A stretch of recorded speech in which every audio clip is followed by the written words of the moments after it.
I just had Chrome crash on me, so it's going to be a second or two, but I believe I'm actually live. But it looks like Chrome just decided to crash. Yep, Chrome decided to crash. So, let's fix that. Things always happen when you're in the middle of a stream, right? Don't you just hate that? Isn't that the freaking worst? All right, let me get back up with you guys here. We should be moving and grooving here in just a second. That's on me. Oh, man. Fun times. All right, I can see myself. We are live. That was interesting. Love how that happens. I was trying to stream with my GPU, and it was not letting me do that, but now it's working, so that's a plus. Welcome, everybody. Sorry for the delay here on the Making Awesome podcast. I am normally better about these things, but I screwed up, I guess. I said, well, I have a better graphics card, put the 1080 Ti and all that and all the fun stuff. And for a while, I was streaming via X264, which is CPU, rather than GPU. I said, all right, let me go over to NVENC, and it did not work.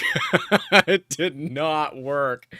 So thank you all for putting up with me here. I'm going to... I was going to redo my Zoom recording, but it'll be all right. It's just the backup anyways. Sorry. Anyways, we're all here for the same reason. We're here to talk about open source versus closed source and what that looks like and why. And this was all sparked by a topic a lot of you are going to be pretty aware of at this point. Uncle Chep. Everyone knows Chuck Hellebuck's Electronic Projects, or, Filament Friday, Chep on YouTube, and all the fun things. He has his bed leveling tool, which I personally think is not a bad tool, but just get an auto bed leveler, and I think that's a better move, but that's my personal thing. I don't like manually leveling build plates or manually tramming build plates. I think it's better to use an auto bed tramming system, but I digress. Ultimately, Geetech knocked it off. And there's no better way to say it. They knocked it off. And Chuck is, well, he's pissed. And he's got every reason in the world to be pissed. But something has been brought to my attention. It wasn't open source. But it also really wasn't closed source either. Chuck made no attempts whatsoever to keep it hidden. That's the trick. The trick is that he didn't really make it hidden. The board is simple. It's a single-sided PCB, although I think it's technically a double-sided PCB, but there's no crazy programming done to it. It is not something that is inherently difficult to copy. And in fact, I'm honestly surprised it took this long. We have to acknowledge something, though.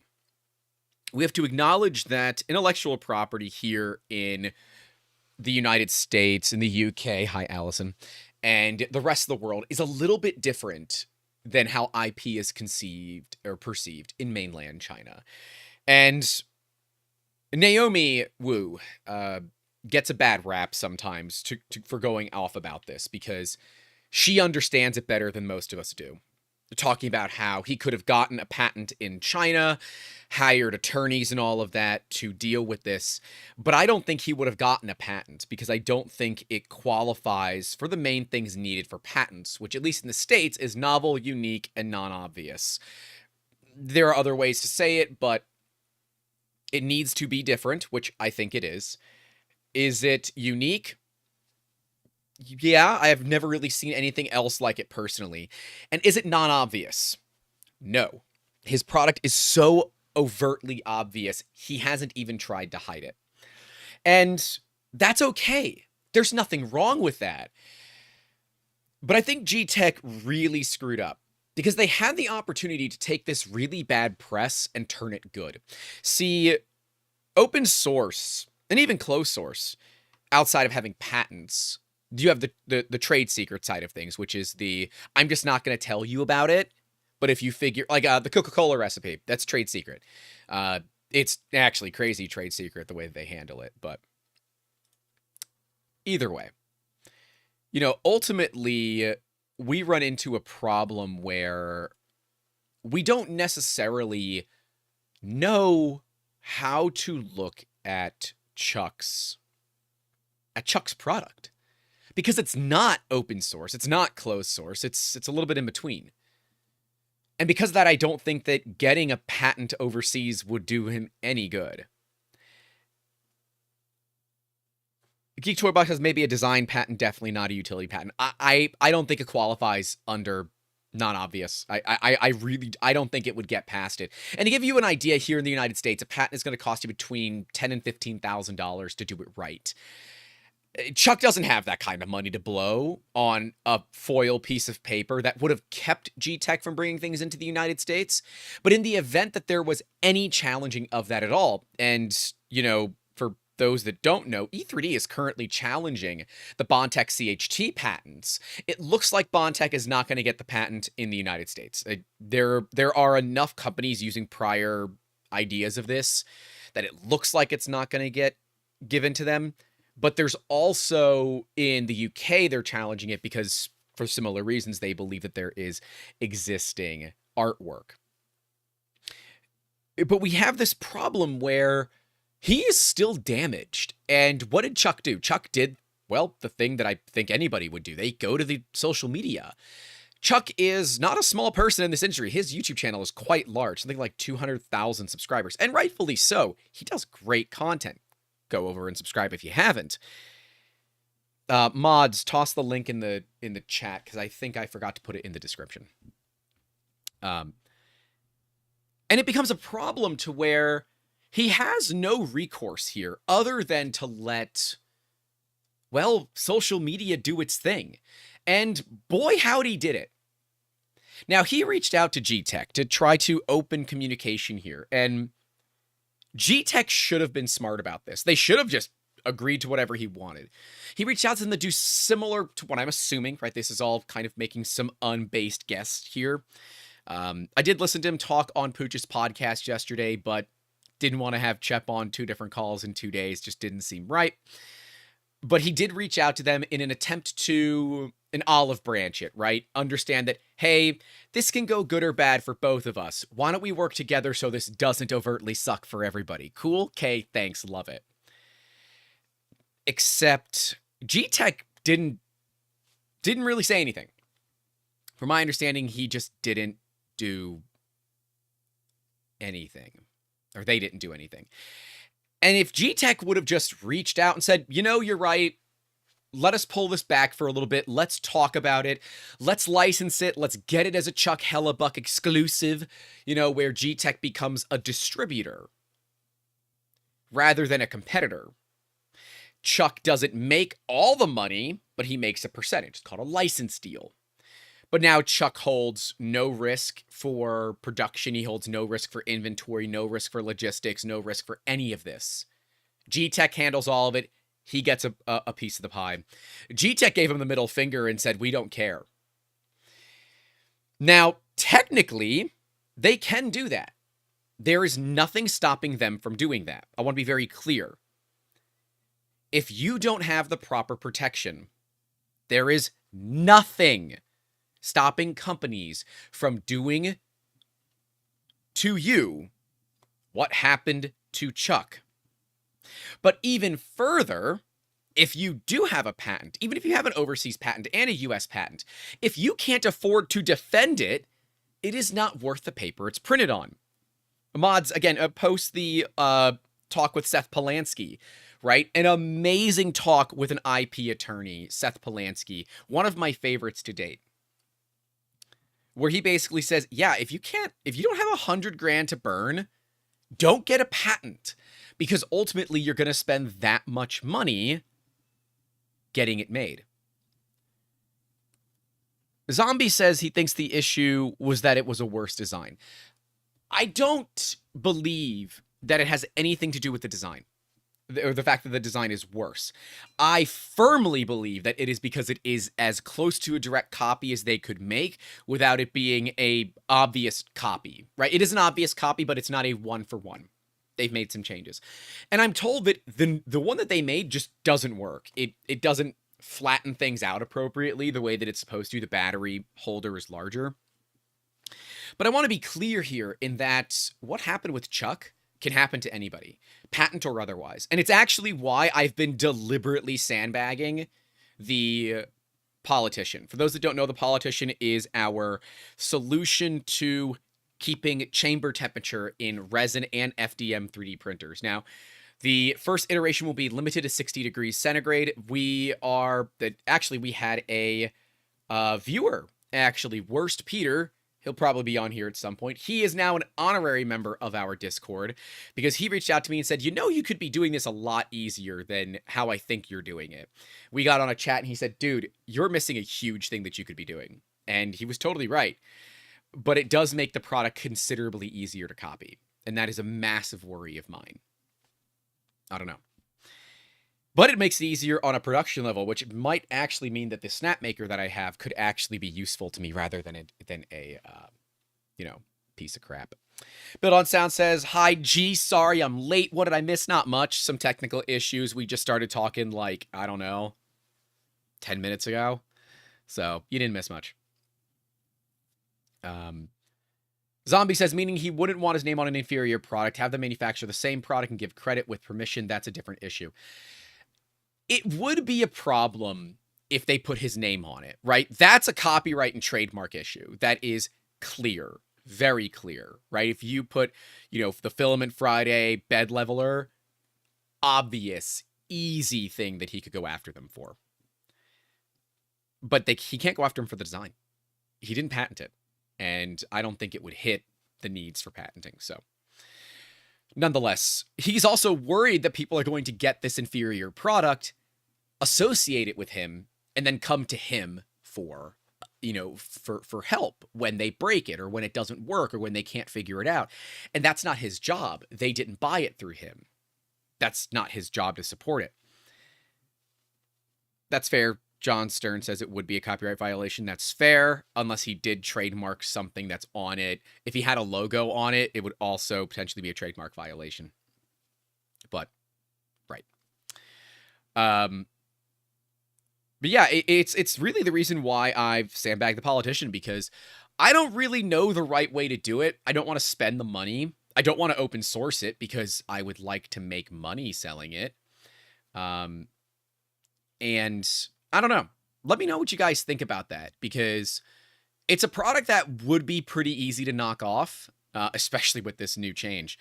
Now requires literally zero custom machining, which is funny because I talked with Jason from LDO in the video about outsourcing some of the custom machining to them, and a fan of ours said, dude, you could remove all of this. This is what you need to do. And he was totally right. So we're actually going to be giving him credit in the design. He doesn't know this yet. He's going to be getting credit in the design and all that for it, which I think is really cool. Zombie, you're a Patreon supporter. You don't need an NDA to check out the design. It's literally in our Discord. Like, I've been designing it in the Discord. If you're part of our Discord, you can actually see the design as it stands. But it has not been updated. Anyways. I'm worried, though, because what happened with Chuck, the only reason that it's gone so well for him is that he has a following. And I hate that. I hate that this has gone so well for him because he has a following. Because it means that the small creators out there, and look, I am not all that small anymore, right? I mean, I'm not big by any stretch of the imagination, but I'm not an individual anymore. There are people that follow us. We have fans, we have supporters who would also go to the ends of the earth to talk about it. And I know that Joel and some of the others would back me up as well. They're good people. But if you're a brand new person to this industry, like let's use my brother, for instance, right? I have an identical twin brother. If you guys don't know that, you haven't been fans for long enough. My brother's been on the channel a couple of times. But he if he was to design something and it go wrong, and he has like, he doesn't even have a public Twitter, it would be very difficult for him to get restitution or some sort of community following the way that Uncle Chep did.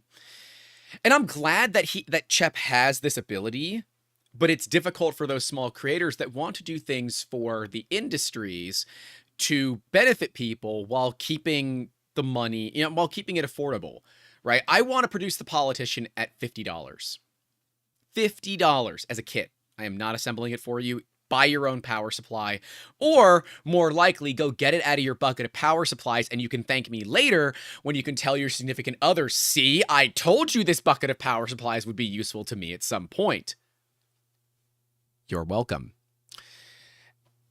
But it worries me because if I did want to get a patent, if I wanted to go through with all of this, it would have to be a $100 product. Easy. And it would probably be at least another year and a half, 2 years before we release it. John Stern asks, is my twin brother a cheap Chinese knockoff? No, that would not make him, well, if he was a fraternal twin, maybe. He's my identical twin, so no, he's not. He might be coming over before the podcast ends. If so, I'll have him poke in. Zombie asks, I guess that's another good question. When designing something, do you develop in secret or in public with the risk of someone taking the design and publishing before you? I decided to do it in behind a paywall, right? If a large company wants to, spend money and join my Discord via Patreon, I'm not an idiot. I can see them doing it, and I'll block them, right? It's very simple for us to do that. John, Tarzman 013 is my brother. He's a John Stern. I take offense to that. But I decided to do it behind a paywall because I wanted people to be involved in the design of it. And had I not done that, we would have been going after a much more difficult product than the one that we're now ultimately looking at going into full production with, because it requires 4 holes drilled in a heatsink rather than 3 different setups for 1 part. So I can definitely now do this manually and save myself a ton of money. And that means I get more profit margin, which is a good move for a business. That's just how businesses work. But looking at Chep's problem here, Chep, I think, did it the right way. He called them out. A bunch of other creators saw this, and everyone jumped on it. And they said, all right, what the hell's going on here? He explained it. And he gave Geetech the ability to respond. Had Geetech actually taken him seriously, taken the product seriously and all of that, then things would have been good. And I want to be clear, I was calling it closed source previously, and I don't think I ever called it closed source on recording, but I called it closed source in private. It is not closed source. Because it is very easy to copy. It doesn't meet the necessary requirements for closed source. Bill on Sound says, in regards between open and closed source, for me, it depends on the product. You don't want to open source software used for, let's say, an X-ray machine. I mean, you could, because the X-ray machine is so expensive. Open sourcing it wouldn't matter. But I understand that if, a user got a hold of one of them secondhand for some reason, you definitely don't want them having that. Then you get into, who was the guy that built the X-ray machine? The local guy. Of course it was in Florida. It was always in Florida.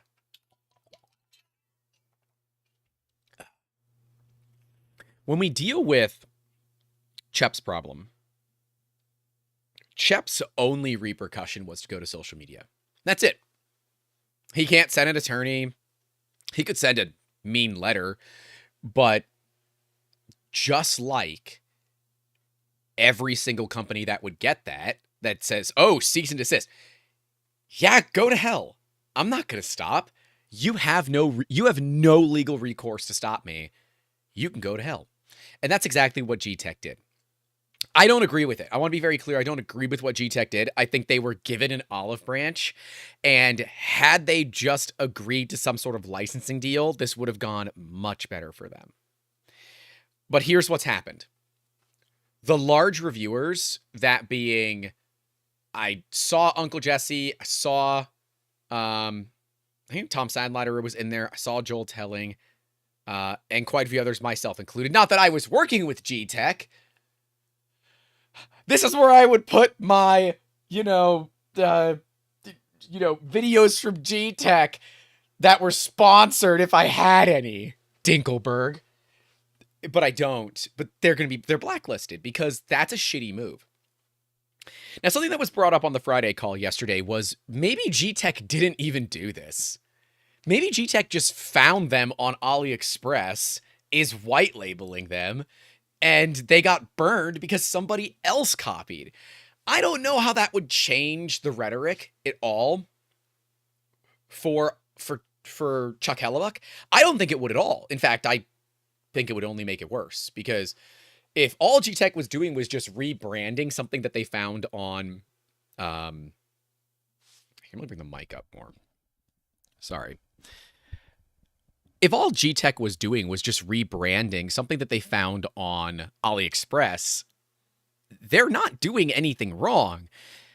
But when Chuck reached out and said, hey, why don't we talk about this before you go forward with it? And they basically either didn't respond or gave him the middle finger. That is the problem, right? But if they did get it from an AliExpress seller, Chuck has more problems than just Geetech, because they won't be the last. They're the first that we've seen. They won't be the last. They were handed an olive branch, as Build on Sound says. Then they decided to take the whole vineyard. That's a great way to put it. And what happened was, you know how they say, oh, you shoot yourself in the foot? I think they hit themselves in the femoral artery. From what I saw, David Tobin was talking about removing all Geetech content from the 3D Printing Nerd, which is a big move. That's a business move. Joel makes money on those videos. Joel makes money on those videos from ad revenue, from sponsors, and all of that. Now, the sponsor money is done. There might be some affiliate links and all that where he makes some cash. But otherwise, if it was a sponsored video, that sponsor money is already his. So he's not losing too much. But it's we're not trying to destroy them. We're trying to send a message. And that's message received. Right? Now, Geetech might say, we don't need the 3D Printing Nerd. We don't need Uncle Jesse. We don't need Tom Sadlatter. Or we don't need all the other small creators that don't have any pull. I think Nero was in there, too. Nero's one of the bigger guys. By the way, keep an eye on our Wednesday video if you like Nero.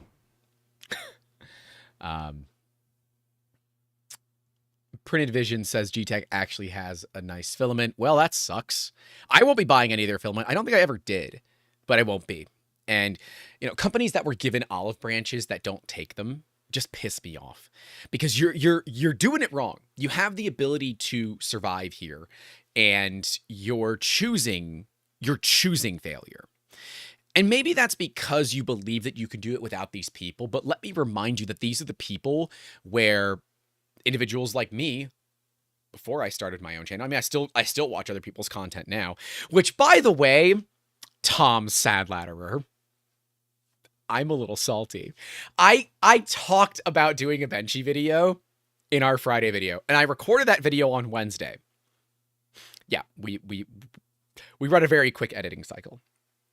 And it's funny because that same Friday, Tom released a Benchy video. I'm like, well, I have proof that I thought about it before Tom had his video out. So I'm still going to do a Benchy video, but we were going to release it in 2 weeks. I am now going to release it probably in 2 or 3 months. I don't want to release videos too quickly. That doesn't seem right. But yeah. Anyways. Build on Sound says they detonated the bomb while placing it, more like. And it's true. They did. They really did. And okay, yes, I understand 3D printing. Hey, 3D printing, how you doing? And more of us say, why not? The Benchy is it's more of an evergreen video. It is, but I don't want backlash, right? Remember, this is all about how the general public perceives it. If the general public or even Tom perceive it as me copying a video, that could be some bad blood that I don't really need.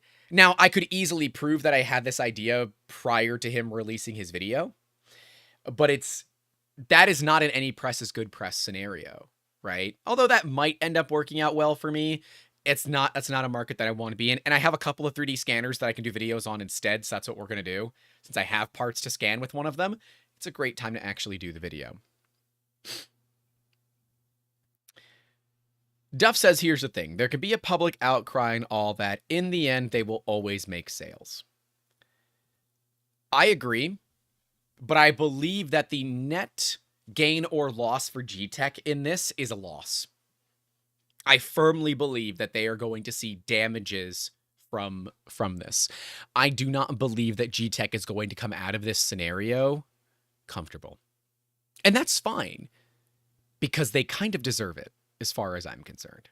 You know what else we deserve? We deserve some likes on the stream. So if you guys are watching it live, make sure to leave a like, get subscribed if you haven't. And if you are watching this back, either the video on demand or you are listening audio only, give a like, leave a rating and all of that. And if you don't think it's worthy, email me, youtube@3dmusketeers.com, so that we can talk about it. And we are open to sponsorships, specifically on the podcast. I am looking for businesses that would like to sponsor us, whether it's filament manufacturers. It does look like Polymaker reached out, but we are looking for companies to sponsor the podcast because it is more business oriented and is real. Well, the regular channel is real too, but I bleep out the cussing. Morbus asks, has Bamboo ever reached out? No, they did originally. We had reached out to them. They responded. We had some back and forth stuff. And it looked like we were going to get one. And then it went dark. Is what it is. But that's fine. John Stern says, I would have never bought Geetech and doubt I would have anyway, but he also doesn't need Shep's tool. That's kind of where I stand too. I don't need the the leveling tool from Chuck, but I believe if you are just starting out, it's a pretty good value. $20, $25 to learn how to level a build plate properly. That's easy money as far as I'm concerned. But yes, it is designed for basic users, for first timers and all of that. So let's talk about open source and closed source. And I am not going to get into a talk about GPL today. We're going to talk about it a little bit, but I am like hoping. I've got some feelers out to some experts in GPL, hoping to get them on. I've reached out to Marlin again, but I can't DM the owner of Marlin. I'd like to get them on the podcast, but I don't know, man. So I am certainly not qualified to talk about GPL, but let's sum it up real quick. Open source is where every single part of your product is community and publicly available. Normally, GitHub is used for something like this, where people can look at your repositories, look at changes and everything like that. Prusa Slicer being one of the ones that is fully open source. Bamboo Slicer is now open source after outcry from Prusa and community people getting on them. Anchor has decided that they're going to open source their thing, even though they're calling it open source, but only after the product is released, which is a GPL violation, but apparently nobody gives a shit about that anymore. I want to be clear that I started in this industry back in 2008, when the only thing we had was open source. If you didn't have open source, you were spending $150,000 on a Stratasys FDM printer. And nobody wanted to do that. It's why RepRap began. It's why Adrian Boyer worked with this. It's because of him and Rich and a few of the other people, Joseph Prusa as well, as to why we have the 3D printing industry that we have today. And there are companies that are outright abusing it, and it's wrong. The problem is, as Seth Polanski, a fucking IP attorney, has said, there is literally nothing that can be done. There is no teeth to open source whatsoever. There are no risks. There are no penalties. The only penalty that exists is one imposed by individuals or social media. See, it's why when Chuck went to social media and everybody else jumped on it. Then I said, great. A company is finally going to feel the damage that comes with this. Because normally speaking, open source can be outright abused. Because there are no rules and regulations. It's a slap on the wrist, if that. Hey, maybe you should open source your stuff because you're using open source things. And people are going to say, no, I don't need to. Great example. I have a Fusion 3 F410. They use a Duet 3. They use RepRap firmware. I know this because you can tell. But it's not open sourced. Should it be? I believe it's supposed to be. But it's not my position to start that conversation. Let me see.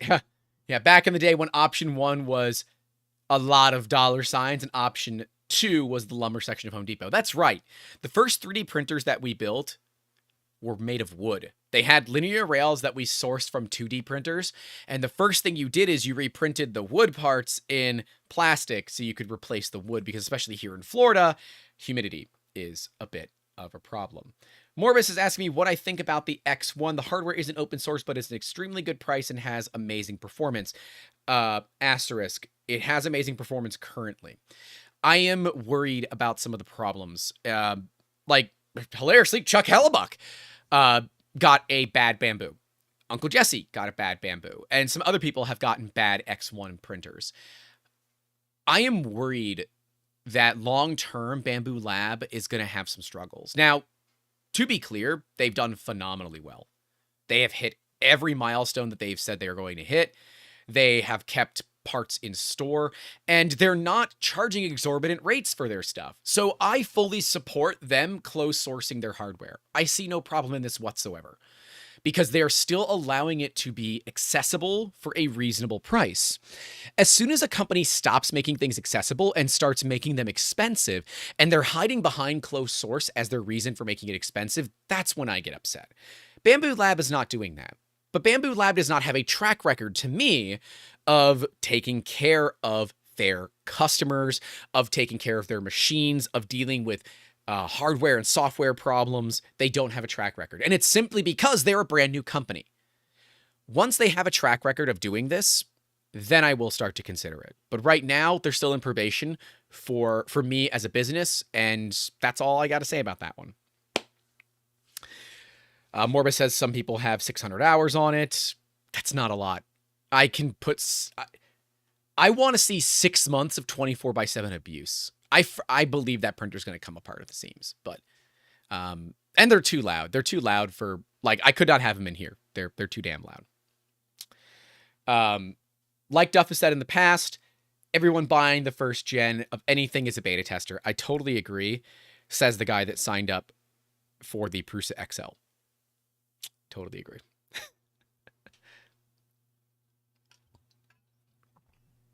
Now, if Bamboo Lab can continue their tradition of doing pretty good, I might get the X1, but I'm probably looking at the X2 or whatever their X1 Pro, whatever they want to call it.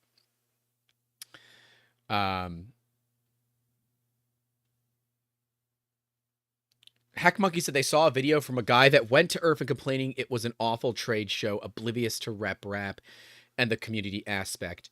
Well, that was probably the Marlin guy. Maybe. I don't know. He was pretty pissed. Like, I tried to film with the dude, but he left. Like, what am I supposed to do? I was filming with a bunch of other people. I come to film with him, and the dude wasn't there. Like, what the hell do you want me to do? Either way. I believe that closed sourcing is fine. I have no issue with it. In fact, I'm not going to be open sourcing The Politician, but it's not going to be that hard to figure it out. All right? Like, yeah. And yes, he did, Morbus. He did complain about not getting interviews on Twitter. And when I said that I came by to film, but nobody was there, the response was, oh, we left early. Well, no, people did come by to film with you. You just weren't there. That's not my fault. You can't complain that no one came and filmed with you if you weren't there to be filmed with. Sorry. Like, and I'm not here to start that kind of a flame war on Twitter because I'm not going to win that one. But come on, dude. Like, I'm sorry. I wanted to come and talk with you because you were Marlin. That was the only reason. I don't know you from anybody else, and your booth did not stand out. I recognize Marlin, and that's why I wanted to go and meet you. But you weren't there, so there's nothing that I can do about it. Anyways. FJ said, I also don't like how you have to give the printer back to Bamboo Lab to fix it if you have a problem or a broken part. You don't have to sometimes. If there is a large hardware problem, you do, but I believe that's relatively consistent with a lot of machines too, right? Closed source 3D printers don't have the ability to change parts like you would see in something like a Prusa, right? Have an Ultimaker have a mechanical issue, you're sending it back. There's no easy way to fix it where you can just buy parts off the shelf. Have a Fusion 3 have a failure like that, you're sending it back. Although the Fusion 3s use Spectra lines, like fishing line, rather than belts, so like that's user replaceable, but have a major hardware problem, you're sending it back, because being closed source means it's not user, I'm gonna quotes under it, user serviceable. Oh, hey, Chep's here. Hey dude, how you doing? He said he creates videos and products to help those who buy those low-cost printers so they can have success and not quit 3D printing. Not everyone can afford a Prusa or similar. Boom. That's why I believe the product makes sense. And it still pisses me off that, like, dude, Chuck, you gave them a olive branch and they just gave you the middle finger. You gave them every opportunity to not only continue producing this product, but effectively, more or less, get into a business relationship with you, and they just told you to screw off. That's not cool. That's not cool. Bill and Sound says, is there such a thing as half open source? Why not have like the base software closed source and have other things be altered by users with limits like add-ons? Well, you could. That would be basically putting Clipper onto something, right? I mean, that's kind of how that works. But open source is an all or nothing thing. Chuck knows this, Prusa knows this, a lot of companies know this. It is all or nothing. The problem is, even the companies that abuse it know it. They just don't care. Because again, there's no teeth surrounding open source. That's why Trade Secret exists. It's why it exists.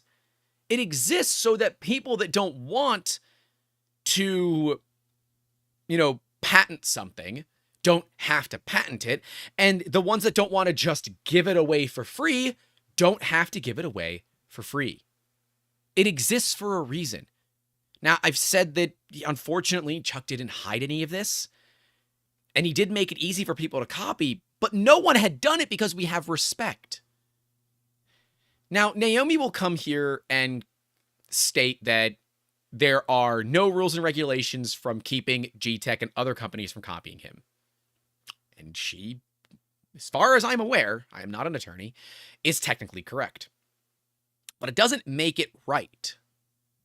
Just because defending yourself is okay doesn't make it right.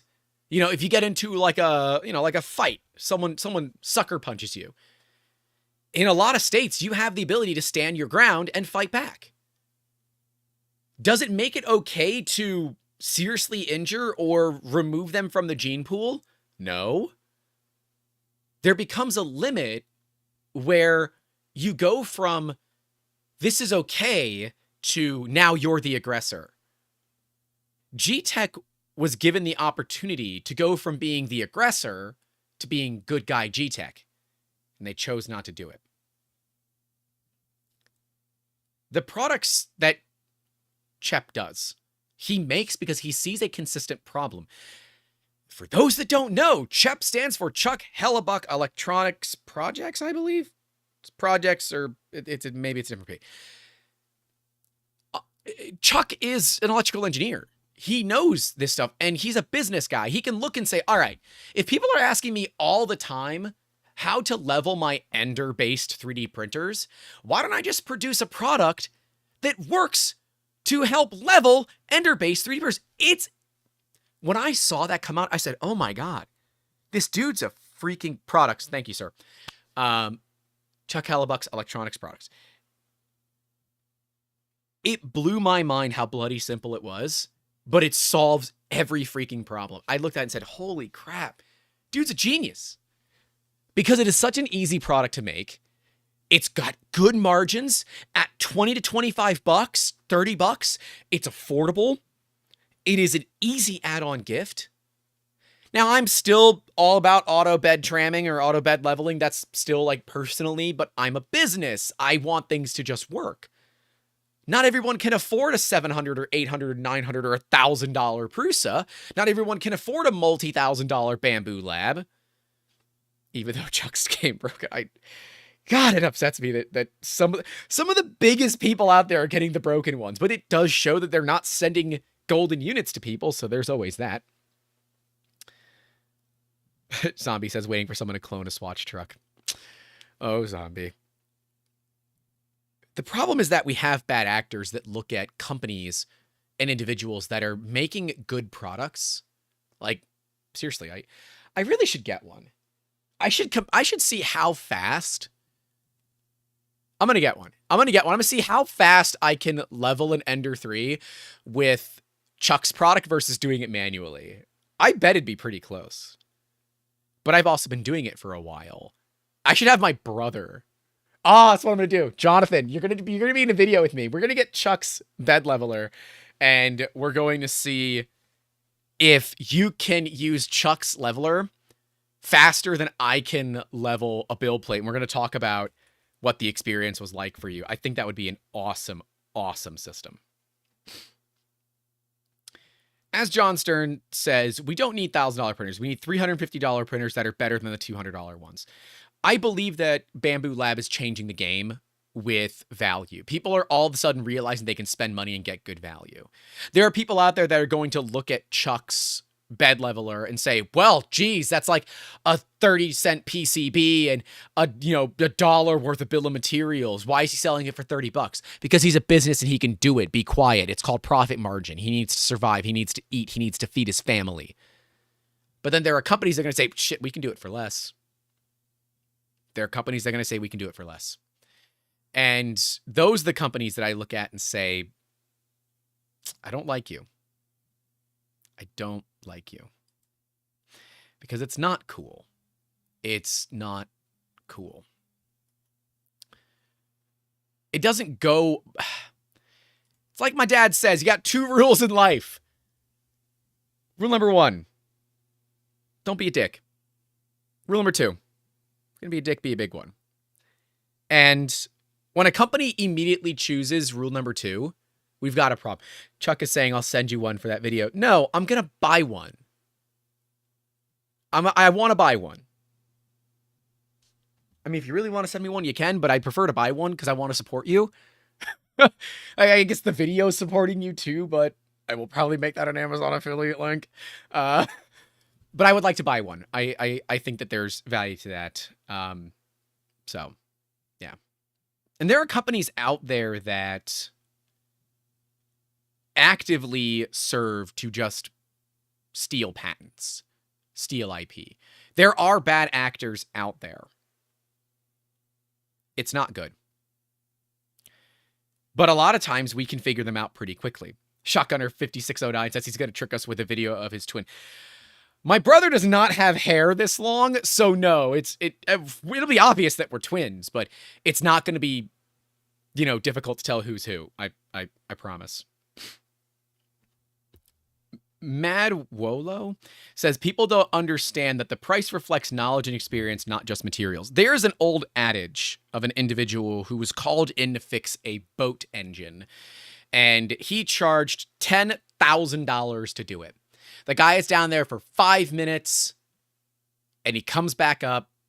The engine is running, and he says, $10,000, please. And they said, all you did was just this one little thing.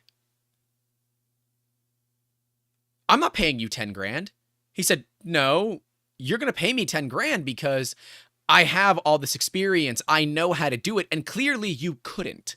You're going to pay me for my experience, my knowledge, my expertise. You're going to pay me for that. You are not going to pay me for the 2 seconds of work that I did. That's like $5. The rest of it is from the knowledge that I've gained over the years of becoming a master at working these machines. Because if you were one, you wouldn't need me. And you would be spending your lifetime the way that I did, learning them. Bad actors, you mean people like Keanu Reeves? God, that's a good joke. But if anything, it would be Nicolas Cage. Keanu Reeves was great in... what's the one where they kill his dog? Where he does all the run and gun stuff. Oh well, whatever. Time is the most valuable resource. Duff is asking who's older. I am older by 15 minutes because he has been difficult his entire life. Even before he was born, he was difficult. Twins are John Wick. Yes, thank you. Thank you, John Wick. That's right. Hack Monkey says they thinks that there are 3 knockoffs now. And unfortunately, there's not much that Chep can do. And I hate that. He can continue to call out the bad actors, which is pretty much the only recourse that we have. That's literally the only recourse that open source has. When Prusa called out Bamboo, all of a sudden they're like, oh yeah, no, we'll release it. Yes, they did put it out earlier, but there are some internal things. There's some information that I'm privy to that I can't talk about, but suffice to say, it probably wasn't happening unless there was public outcry.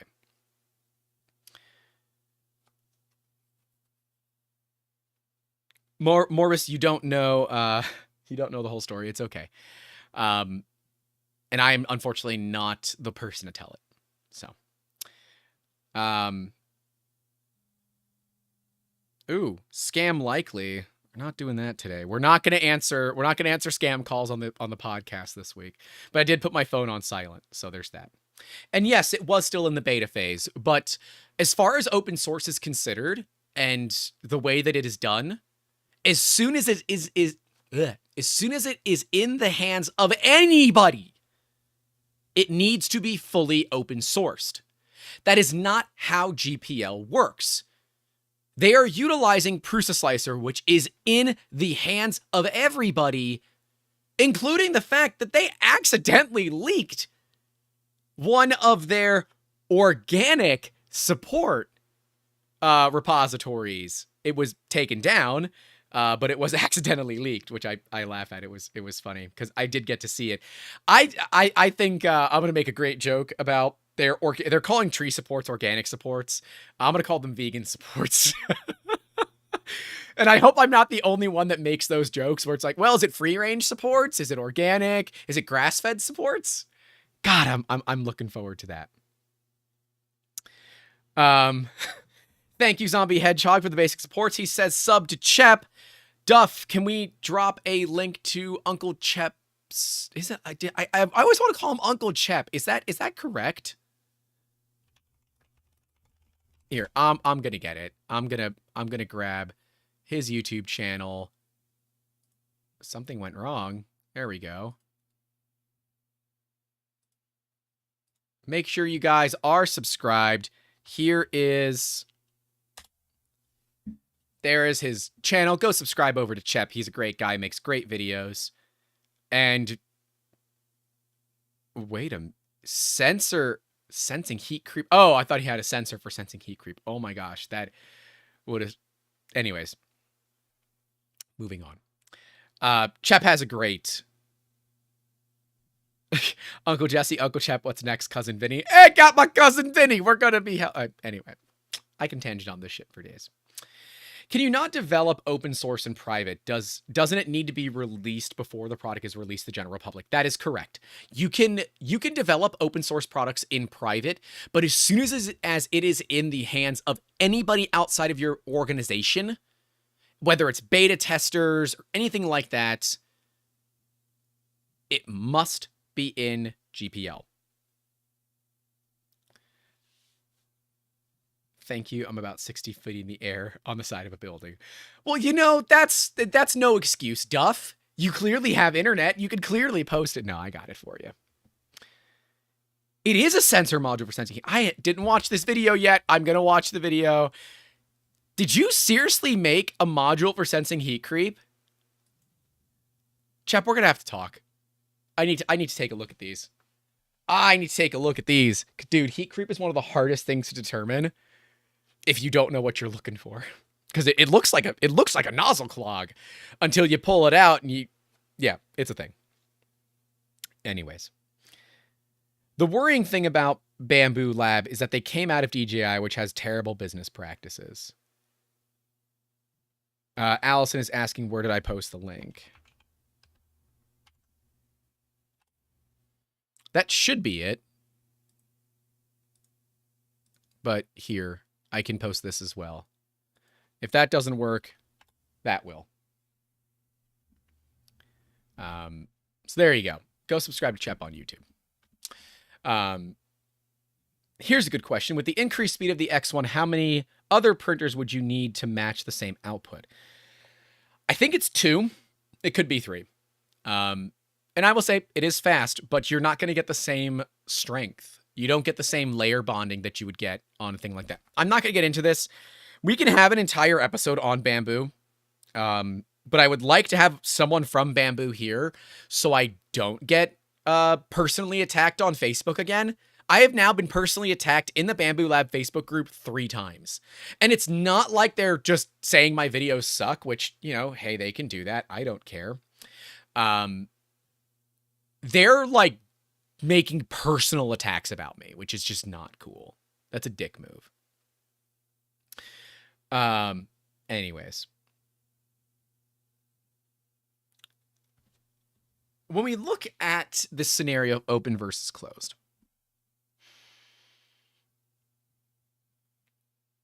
it is a dangerous slope, because if you use anything open source, you must abide by those, those qualifications, those situations. Geek Toy says, that's what I get for being on Facebook. In my defense, I was tagged in it, and I have it because I have a company. That's the only reason I have a personal Facebook. Like, anyone that is friends with me on my personal Facebook knows all I literally do is just share my company stuff. Anyways. Welcome to the world of owning a business. You have to have it. All right, I'm moving on. Trade secret is very valuable, but trade secret is only valuable if you can protect those trade secrets. The Coca-Cola recipe is probably the most famous of them. There's a handful of people in the world that have access to the Coca-Cola recipe. It requires more than one of them to be present to unlock the safe that contains the recipe. The safe is stored in, I would assume, one of the utmost secure locations, similar to Fort Knox, but for Coke. And when the individuals travel, they take different modes of transportation. In the event of a plane going down, massive car crash that happens to cause a loss of life, they will still have enough people to unlock the safe. That is trade secret at its finest, and Coca-Cola has done it incredibly well for years. Go try RC Cola, go try Pepsi, go try any of the other competitors to Coca-Cola. Whether you like Coke or not, whether you like Coca-Cola or not, the taste is specific. Nobody else can match it. I haven't had soda since 2003. And I still remember that it is a distinct taste. How they do it, nobody knows. And yes, with a mass spectrometer and some other things, you could probably figure it out. But it's not worth it. We both know it's not worth it. John Stern says trade secrets are a risky way of protecting things. My dad invented the plasma etcher, and his company tried to keep it a trade secret. They were knocked off within a couple of years. They did the same with fiber optics. They were invented by one of my dad's colleagues. We've also seen some products that were originally closed source and patented, but then they were given away. Volvo is responsible for the seatbelt. I believe the movie is Flash of Genius. I'm fairly certain it's Flash of Genius. Where they talk about the seatbelt and intermittent wipers, because that was the other thing that Volvo did. Those were 2 patents. Chep, we'll see you later, dude. Keep on keeping on, and I hope that this works out for you. I would have asked you to come on the podcast, but when you were on Pooches, I'm like, I don't I don't want to have the guy do 2 of these interviews in 2 days. It just didn't seem right. But if you want to come on a later date, we can absolutely set something up once the dust has settled on this and kind of talk about everything as a post-mortem. So hit me up.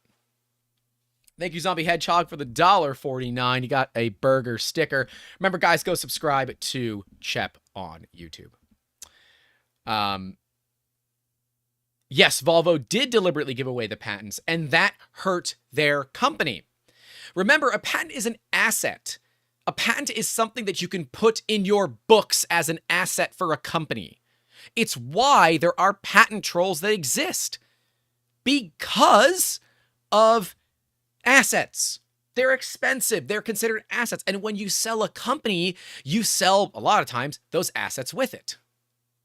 That's why some of these large 3D printing companies are being gobbled up by larger 3D printing companies, and you see nothing happen with their tech. It's because they want the patents. They want the patents. John Stern says, bye, Chep. Good luck on this one. I hope Geetech realizes what a bad business move they made. I sure hope so. Volvo gave away those patents, and from a business move, it's a dumb move, right? But Volvo saw that it would keep people from dying. And Volvo said that we value life over money. Ford, I'm looking at you because you chose exactly the opposite with the Pinto. I'm looking at you, Audi. You chose the exact opposite. And Toyota, I'm looking at you too. You also chose the exact opposite. With the Prius, which Audi was it? There was an Audi that had some problems too that caused the deaths of people. And Firestone, I'm looking at you. You all chose money over lives. You did the math and said it would be cheaper to pay out wrongful death suits than it would be to just fix the damn problem. And Volvo said, well, we can keep more people safe. We should give away this patent. That was back when companies did the right thing. Back when it was good. John Sir says Swedish business practices versus US. Yeah, it's fair. It's fair. Hackmonkey says there's a strategy to opening up patents to keep others from patenting something that should be the industry standard. It's called licensing. That is how you open up a patent without allowing bad actors to get involved. You license it to people that you want to license it to. We have talked about this with David Stern way back in the day. It was like in the first season of this podcast where we talked about the oil and gas industry, how they all patent everything, but they license it out to each other at incredibly cheap rates as a means to further the industry and not stifle it, but still be able to maintain those assets on their books, right? It adds value to their company. Mind you, not that any of those oil and gas companies need to be making more money. They're fine. They're fine. IMO. But looking at what's happened with Chep here, it hurts me. Because I do want to release The Politician. I want to put it into closed beta, which forces me to make the decision, do we go open source or do we leave it in this quasi-closed source format? And I don't think we're going to open source it. I am afraid of exactly what happened to him happening to us. Now, I know for a fact there are other companies working on competitors because I reached out to them to produce The Politician and they said, we would love to, Grant, but we're actually working on one of our own. So in the spirit of competition, we're going to politely decline. And I'm totally cool with that. I welcome the competition. And mine might not win. That's okay. I'm still going to use it for my printers. So it's no big deal to me. We do deal with this overall concern of what is the right move? Trade secret is complicated, as John Stern has pointed out. Other people have pointed out. Open source is complicated because you'll have bad actors copying you, when they realize they can do it for less. And patenting is complicated because it's expensive, it's stressful, it's troublesome, and oh yeah, it's really expensive. Adam Phantom, says being cautious and hesitant about open source is probably the smart move here. John Stern says one issue with patents is that they are designed to 1, protect inventors, 2, encourage ideas to be shared to allow improvements and allowing people taking their ideas to the grave. Number 2 has been forgotten. Avoiding people taking their ideas to the grave. You're right, it has been forgotten. And quite frankly, it doesn't protect inventors, it protects investors. Patents are not designed for inventors anymore. They're too expensive for the average inventor. Where did the name of my product come from? So the politician, the name of it comes from because it filters and produces hot air. It's a politician. It filters and produces hot air. I was in it's a business support call that I used to be in when they were running it. And I brought the product up to him and said, I'm really trying to figure out names for it. And guy's name is Jinx. He goes by Jinx. He said, why don't you call it the politician? I said, what? He said, it filters and produces hot air. It's a politician. I said, holy shit, that's a great name. I said, can I have the name? He said, yes, you can. I said, do I owe you anything? He said, a good bottle of scotch when you sell 1 million of them. I said, I can do that. And so, help me sell 1 million of them, I guess, right?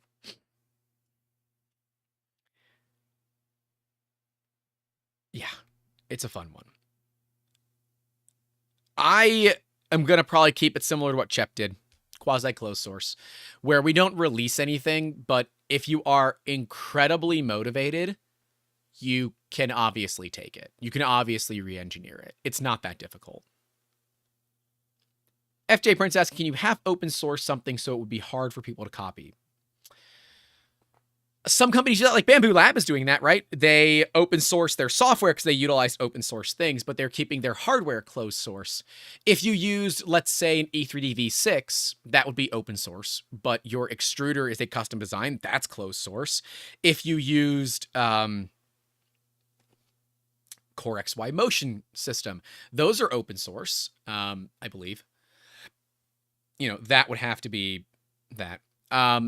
Zombie says, I'm always concerned about safety, about power electrics.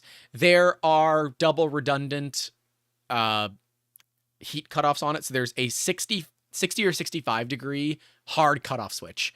If the heat sink that is the heat spreader gets above 65C, it will physically cut itself off. There's a resettable thermal fuse that will cut it. Alternatively, you have a thermistor that runs for ambient air temp that you mount somewhere. Oh, yes, not mine, but clones. Yes. Might I remind people of the ANET A8, which was a clone of a Prusa Mark I, Mark II-ish, that was done as physically cheap as possible, caused almost a dozen house fires. Like, serious loss of property because of it. And the ANETs are directly responsible for why I can't get insurance on some of my machines. Because insurance companies are afraid of the dumb shit that people do with them, but 2, the fact that they're fire hazards. They're not fire hazards. They're safe. Actually, they're very safe. Tronxy also had a thermal runaway issue. John Stern was asking about it. They did. A few companies have. Wanhao has it. I still have some of those. By the way, I have some Wham Bam Clouds here. We're going to be testing fire suppression systems. Wham Bam has their Cloud, which is an ABC automatic fire extinguishing system. I am debating on using the old printer that we lit on fire in the previous video, because I still have it, because I have no good way of disposing of it. But I believe I have at least one more of those Wanhao i3s that I can burn. So, yeah. I don't know. Let me know what you guys want me to do. Do we burn a new printer? And do we build a box for it and actually let itself catch fire and burn? Or do we just use the old one that I lit on fire and just reignite it? Insurance companies are afraid of having to pay out money, John Stern says. They want it to be all one way with them collecting money but never paying out. Yeah, that's, you know, that's insurance companies. Geek Toy Box says, that name bothers me, Cloud. It has a meaning now and doesn't make sense for the product. It does make sense for the product when it explodes, because it is a cloud of ABC powder. Yeah, it's a thing. Can we roast some hot dogs too? Generally speaking, the fumes and shit coming off a burning printer are not something that I would want to put hot dogs on. But if we find a way to do it, maybe. Zombie Hedgehog says $100 Micro Center Ender 3. If you pay for me to drive 15 hours round trip to get one, I'd be happy to do it. So, closest Micro Center is 15 hours round trips. That ain't happening, Chief. Anyways, back to open source. We deal with open source, which is everything and everyone and everywhere and every place all the time now. That is what open source is. It is complicated. It is confusing. And if you do any little thing wrong, you are technically guilty of violating open source. Now, you might do it wrongfully. You might accidentally do it. That happens. Totally understand. But is the community going to forgive you, right? If you make an honest mistake, you say, oh, it's an honest mistake, I'm sorry, let me fix it. The community will forgive you, generally speaking. But if you're just being a bad actor about it, they're not going to forgive you, and they shouldn't forgive you, Geetech. Anchor. Why Anchor's getting a pass on all this, I don't know. Maybe it's because none of us are taking the Anchor printer seriously. I think. You got access to spare parts that are 18 minutes newer. I do not understand that. Doesn't make sense. Zombie says he'll link me to his eBay printer dealer. I don't think I'm gonna see what I have in stock to see if there's any like old shitty printers here in stock that I can burn. But I would like it to be a thermal runaway video. If we do have a printer that I do want to ignite, but has thermal runaway protection, I'll just connect the heater direct to the power supply. Just bypass the motherboard. Because then, yeah, you're showing it. Oh, right, brother, got it. 15 minutes newer. Yeah, spare parts, right? Aaron the spares, my dad says. Dom says it comes down to open source is community owned. It's up to the community to enforce it. I don't believe that it should be up to the community to enforce it. I wish there were some way to punish the people that did it wrong and praise the ones that did it right, other than just going to Twitter and flaming people on Twitter, because it's not a good move. It's not a good look for literally anybody. I don't like that. I don't like that. Anchor, I'm worried about their machine. I don't know. It might do well, it might not. I'm honestly not certain. Boy, ever take a really cold drink of water when it's warm and you can just feel the cold in your stomach? Oh, that's such a weird feeling. It is very warm in here right now.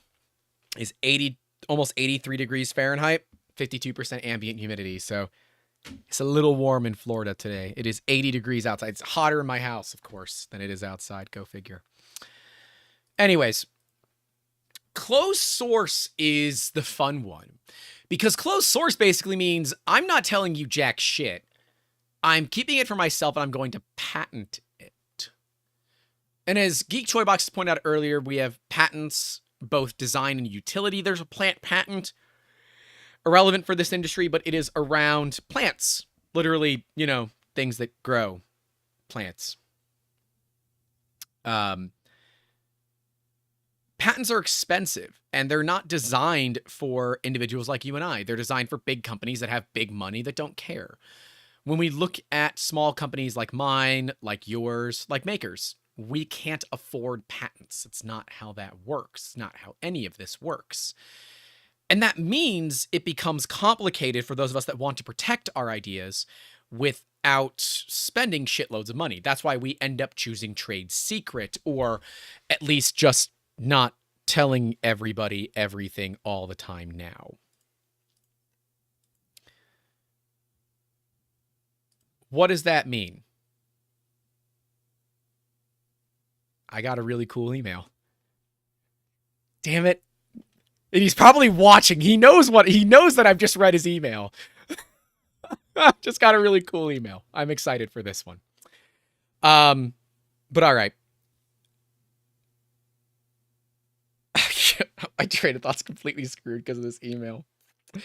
I blame, you know who you are, and I blame you for it. I blame you for it. Adam Fanton says, I don't know anything about patents. Generally, how long does it take to get one? 2 years. It takes 2 years.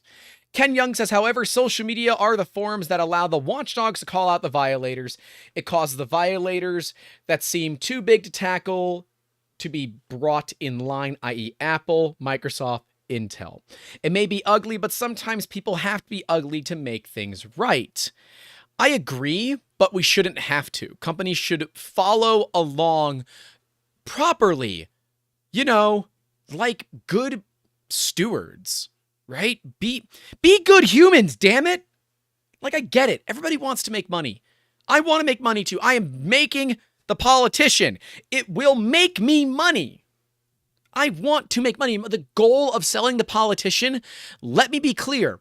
The goal of The Politician is not only keep your printers, you know, properly heated, but also to make me money. The goal of it is to make me money. I want to make money from it so I can sponsor videos with The Politician. See, the YouTube thing, we're far enough into this that people that don't care about listening to me talk aren't going to hear it. YouTube is a marketing deal. For those that don't understand it, companies are on YouTube because it's marketing. I'm on YouTube because it is marketing. I am able to share my love and my passion with others and at the same time talk about what I do. I had an attorney in California find me because of one of our videos. And we're going to be doing some really cool work with them. I'm excited for that. I'm really excited for that.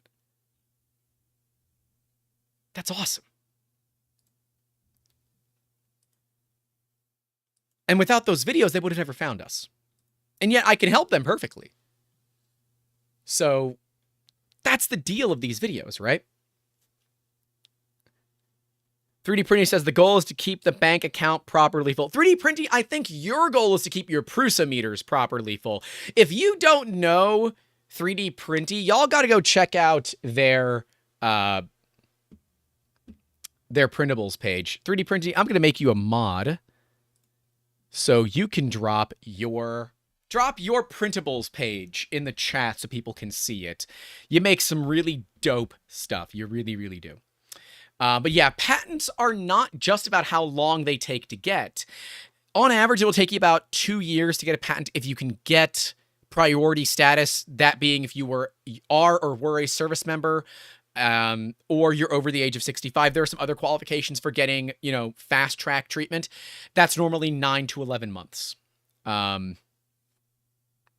But the average person's 2 years. It is $10,000 to $15,000 and it requires maintenance every few years to the tune of a couple of grand. But on top of it, you're missing a very key thing. You must be able to defend your patent. If someone can go take your patent and copy it, there's nothing stopping them from doing it. But then you must get an attorney, file an injunction, work with Customs and Border Patrol to keep the products from coming into the United States. All of this costs you money. If you don't have $100,000 that you can walk outside, pile up into a nice pile, toss an A-net A8 onto it, plug it in and let it burn, and feel nothing, then you are not ready to patent something. It's the truth. And I know that that hurts to hear. It hurts me to say it. I have had large patent attorneys, Seth freaking Polanski. I'm sorry, laptop. Seth Polanski has come on and said the patent system is not designed to help you and me. It is designed to help big companies that have big money. It is not designed to help it's not designed to help the little people anymore. So 3D Printy, put your freaking printables page in the chat or I'm going to find it.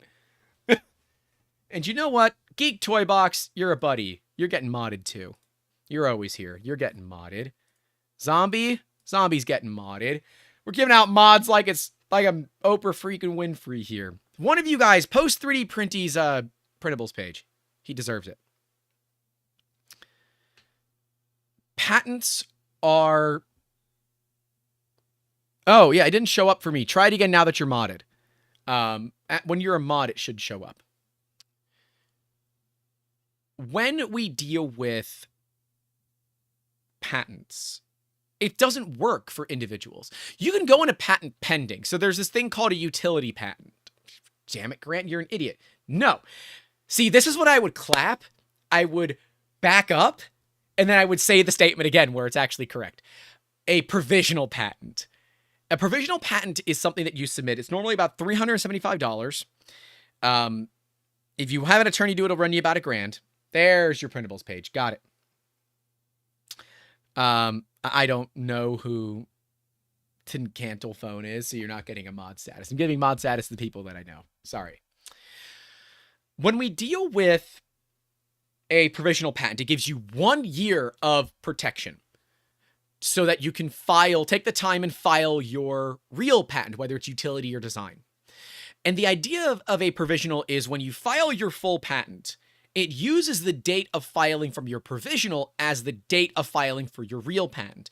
Here in the United States, it is a first to file status. So whoever is first to file that patent owns it. If someone beat you to the punch by 2 minutes by submitting a patent before you, they own it. Now, you can challenge them that you had the idea first and yada yada. That would be a hell of a lawsuit. I would love to see it. That'd be so interesting to see. But I will tell you, let me give you the story of a buddy of mine who I've been trying to get on this podcast, but the guy is so damn busy. Josh, what the hell's his last name? He's the inventor of Zuru Bunches of Balloons. Holy crap.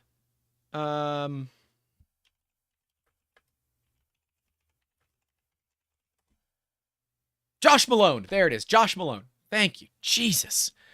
Hey, Polymaker's here hanging out. How you doing, Polymaker? Got some other people enjoying. Let me get some shout outs, people that have jumped in here. We got Polymaker, John Stern, Richard 1012, Tin Cantle Phone, Geek Toy Box, Dean with, I'm assuming, their ham radio code. Build on Sound, Bolby, Duff, 3D Printy, Zombie Hedgehog. Thank you all for hanging out on these streams. Greatly appreciate it. And Adam Phantom, thank you for hanging the frig out. The story of Josh Malone is an interesting one. Josh made the Zuru Bunches of Balloons, except it wasn't Zuru when he first made it. It's a device that you plug into your water hose and it fills and ties off a bunch of balloons. Josh Malone invented this. Josh has an entire documentary called Invalidated. If you are ever thinking about becoming an inventor, I highly recommend that you watch his documentary. It will upset you, it will infuriate you, and it will make you hate corporate America. But it's true. Josh had his idea stolen by Telebrands, As Seen on TV company. Yes, As Seen on TV is a brand of a company called Telebrands. They directly stole his idea, and they copied it, and Josh sued them and spent millions of dollars, something like $20 million, defending his patent to this U.S. Supreme Court.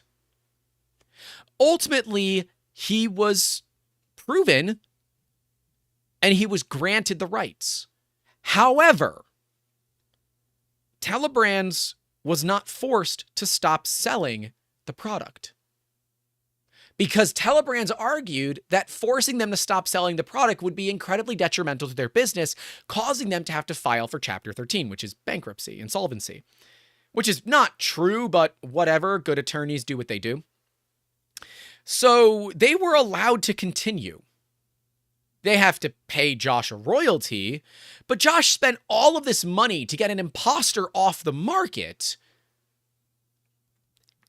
And while technically on paper he won, did he really win? I don't think so.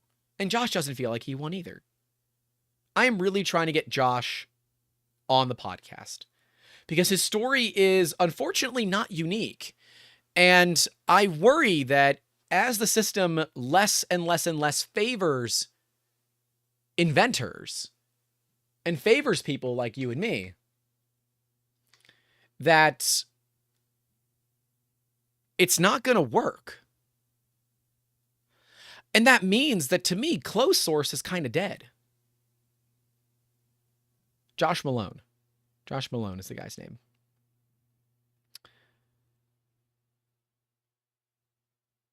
I can't describe how upsetting that must have been for him. Oh, Dan Brunemer's here. Hey, Dan. How you doing? Dude, you got to come on this podcast, too.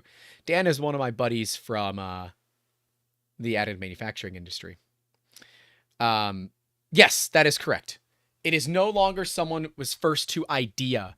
A few years, maybe 6 or 7 years ago, it changed to first to file.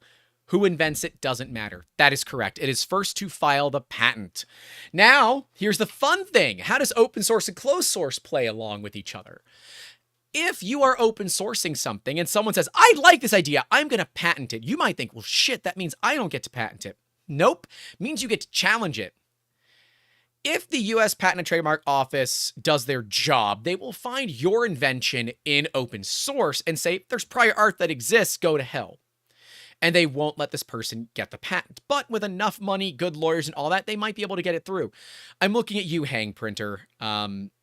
They are, I think they're still in litigation regarding a situation just like this, where they have something that's been in open source for like over a decade. A company copied it, made some changes to it, and patented it. And yeah, it's a very complicated scenario. That makes things yuck. It's just yuck. It's yuck because there are no winners here. There's no winners. It's all losers. As soon as you have to get an attorney, you know who wins? Your attorney. You know who loses? You. You lose. You lose. The people you go up against lose. Everybody loses except the attorneys. Richard 1012 says, copy Josh's next idea and you'll get him on the show.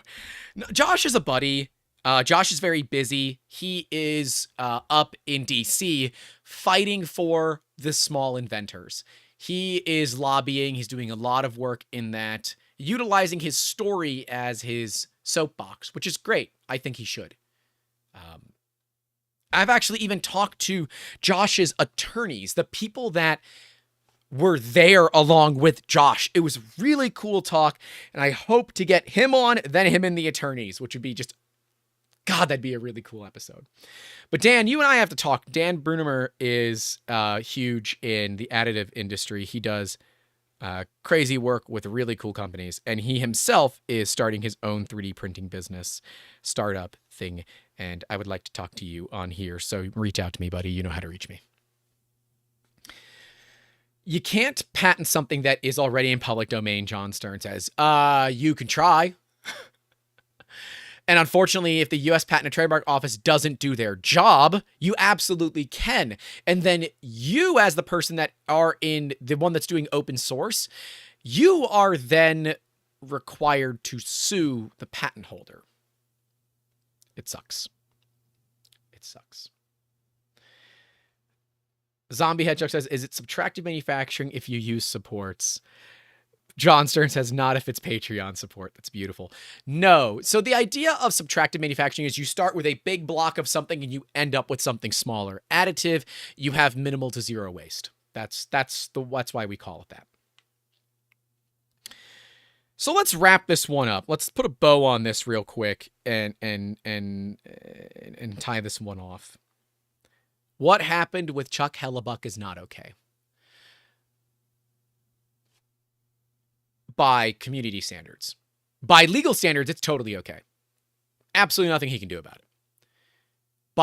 By community standards, it's not okay. Geetech had every opportunity to reach out to him, talk to him about it, work with him. Oh, thanks for dropping the Patreon link, Zombie. Appreciate it. Geetech was given every opportunity to succeed, and they just kept shooting themselves in their feet. That's not Chuck's fault. It's not anybody else's fault other than Geetech's.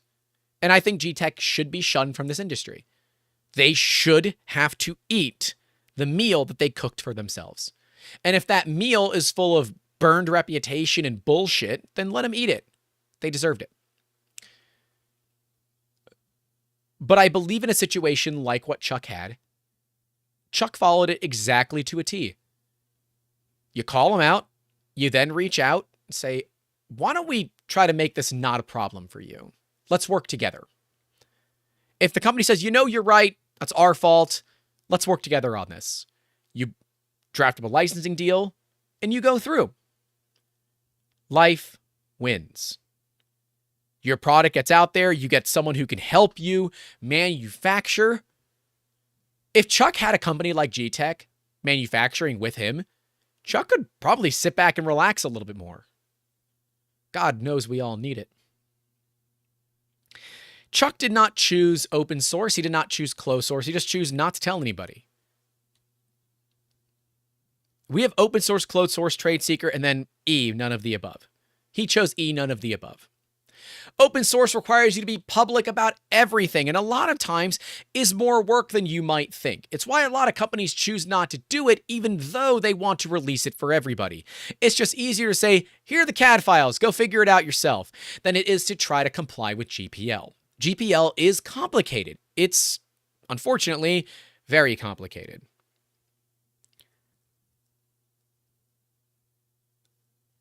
Closed source is easy, but it's expensive. It is easy to get a patent. It just requires a lot of money. It is easy to defend it. It just requires a lot of money. Closed source is expensive.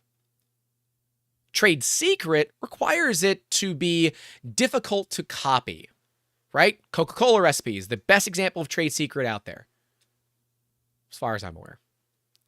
It's hard to copy. They take measures to keep it hard to copy. But beyond that, where does that leave us, the little guys, the 3D Musketeers making the politician? Where does that leave us? Leaves us in a gray area of suck. It means we have no protection other than social media. We have no recourse to deal with any loss of money, loss of time, loss of whatever. And we just have to send it. Do I like that? Nope. I don't. I don't like it. But do I have any other choice? No, I don't. Because I'm not willing to spend the money to patent it because I don't think it's patent worthy.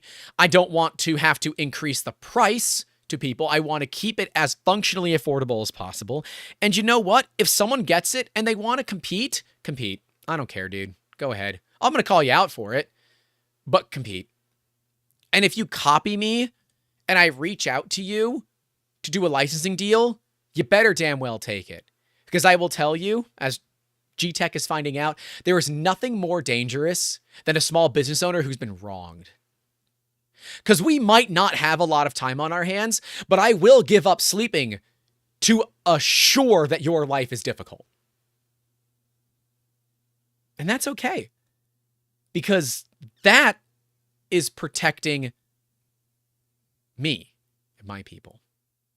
FJ Prince is asking, what is my Discord server? It is behind the $10 tier on our Patreon. So if you would like to be a part of our Discord server, head over to patreon.com/3D Musketeers and join for that $10 tier or above. I am cutting down tiers on our Patreon because I am unable to keep up with them. I am just so busy with all these other projects I'm working on.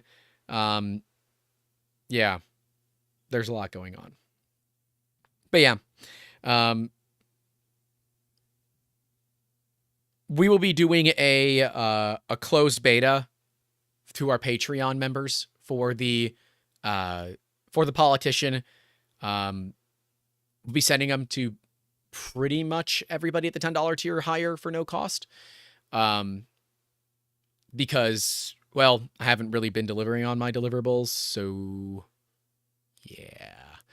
But we talk about a lot of things in there. You'll see a lot of behind the scenes regarding what goes on the channel and everything like that. But that's enough of the self-serving call to actions. I should give you a call to action to go subscribe to Uncle Chep.